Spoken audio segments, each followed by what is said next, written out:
Mr. Secretary, you have a serious job, and occasionally you have to deal with some very unserious MAGA colleagues of mine. Your serious job is to secure the border of the greatest country in the world, a country that is neighbor to some of the most violent and economically insecure countries in the world, where people are willing to risk everything to come here. And somehow you have to secure the border, but also make sure we're not pushing little girls back into the river so they can drown. It's a hard job. If it was an easy job, we wouldn't have asked you to do it. But you were asked to do it because you're qualified, you're competent, you care, you show compassion, and you show up every day and you deal with this.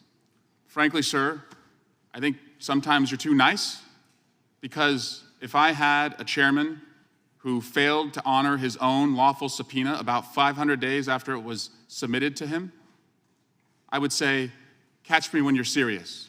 Come talk to me when you're going to follow the law about whether you think I follow the law. But that's not who you are. You take your job seriously, even in front of a lot of unserious people. In fact, the chair that you were sitting in, you may not know this, but the last person who sat in that chair was called by the chairman an anti-vaccine, anti-Semitic witness in RFK Jr. So you have brought immediate credibility to the chair that you're sitting in by just being here. They're not serious people. They chide people for their pronouns.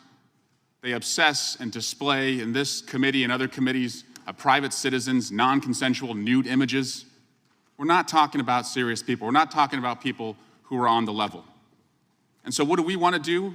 We want to acknowledge the seriousness of your job, and hopefully one day in the majority give you the tools to deliver on what we believe ultimately can put us in the most secure place, which is comprehensive immigration reform.